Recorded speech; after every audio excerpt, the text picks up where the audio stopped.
2026년 1월 1일 대한민국 물류 현장은 거대한 전환점을 맞이했다. 지난 3년간의 공백과 갈등을 뒤로하고 화물차 안전운임제가 전격적으로 재시행된 것이다. 하지만 이번 부활은 과거와 궤를 달리한다. 단순히 적정 운임의 가이드라인을 제시하고 시장의 자정작용에 맡기던 권고형 제도에서 벗어나 국가가 직접 현장에 개입해 운임 지급 여부를 강제로 확인하는 집행형 제도로 진화했기 때문이다. 국토교통부는 새해 첫날부터 전국 주요 항만, 시멘트 제조시설, 대형 물류터미널 등 15개 핵심 거점의 안전운임 합동신고 및 조사센터를 설치하고 무기한 가동에 들어갔다. 이번 조치의 핵심은 단순히 신고를 받는 것에 그치지 않고 지자체와 중앙정부가 합동으로 가진 강력한 조사권에 있다. 과거에는 차주가 낮은 운임을 신고하더라도 조사 인력의 부족과 법적 근거의 미비로 인해 실제 처벌까지 이어지는 경우가 10% 미만에 불과했다.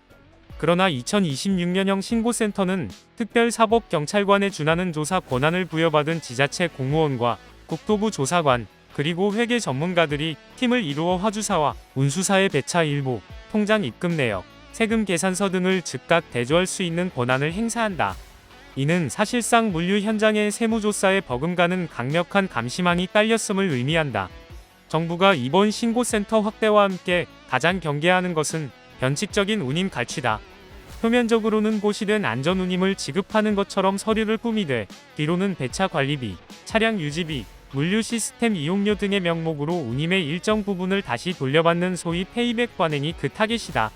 2026년형 신고센터는 이러한 음성적 거래를 잡아내기 위해 자금 흐름 추적 시스템을 도입했다. 차주의 계좌로 들어온 금액이 다시 운수사나 화주사 관련 계좌로 흘러들어가는 정황이 포착될 경우 해당 업체는 즉시 가중처벌 대상이 된다. 과태료 규정 역시 비교가 안 될 만큼 강력해졌다.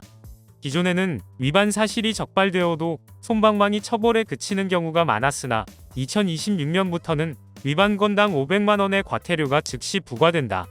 만약 한 업체가 10명의 차주에게 운임을 미지급했다면 단 한 번의 단속으로도 5천만 원의 과태료를 물어야 하는 구조다. 나아가 3회 이상 적발 시에는 해당 업체의 운송 사업 면허를 취소하거나 영업정지 처분을 내리는 삼진아웃제가 본격적으로 시행된다. 정부는 이를 통해 운임을 안 주는 것이 주는 것보다 훨씬 더 큰 비용을 치르게 하겠다는 강력한 메시지를 시장에 던지고 있다. 신고센터 확대의 성공 여부는 결국 차주들의 신고 용기에 달려있다. 그동안 화물 차주들이 부당한 대우를 받고도 침묵했던 가장 큰 이유는 보복 배차에 대한 두려움 때문이었다. 좁은 업계 특성상 한번 까다로운 차주로 찍히면 배차가 끊기고 생계가 막막해지는 것이 현실이다. 정부는 이를 해결하기 위해 2026년부터 디지털 익명신고 시스템을 전면 도입했다.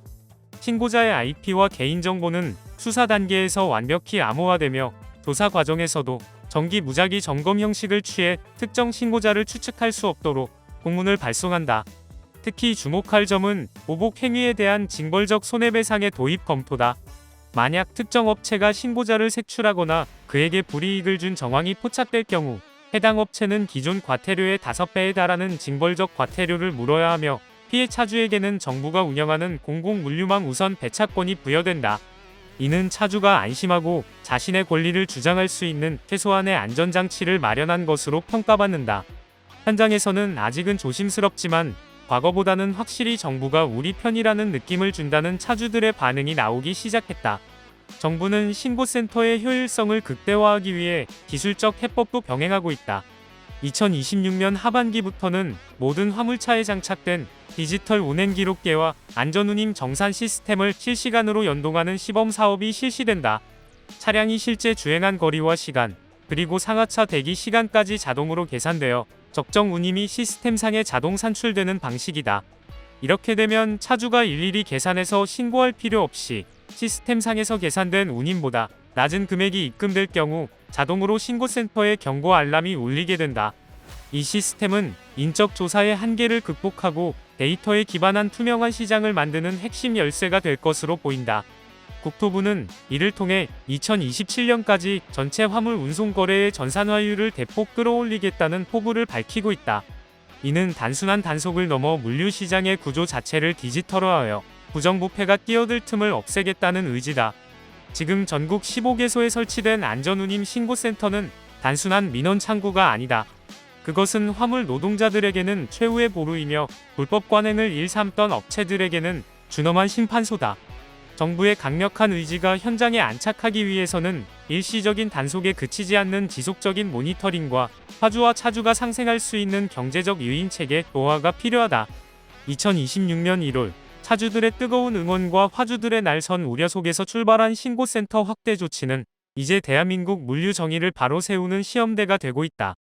구독과 좋아요 그리고 알림 설정하셔서 매주 자동차에 대한 다양한 설명 들어보시고 설명 영상뿐만 아니라 화물차 계약 영상, 매매 영상 다양하게 있으며 디젤 트럭 어플을 통해 화물차 영업용 번호판 최고가 견적 실시간으로 받을 수 있으니 많은 관심 부탁드립니다.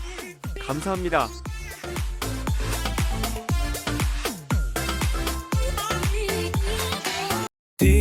디지털 턱 중고 트럭은 디지털 턱 노란 넘버는 디지털 턱 주소 면허는 디지털 턱 트럭 상담은 디지털 턱 상담 문의는 1644 9779 상담 문의는 1644 9779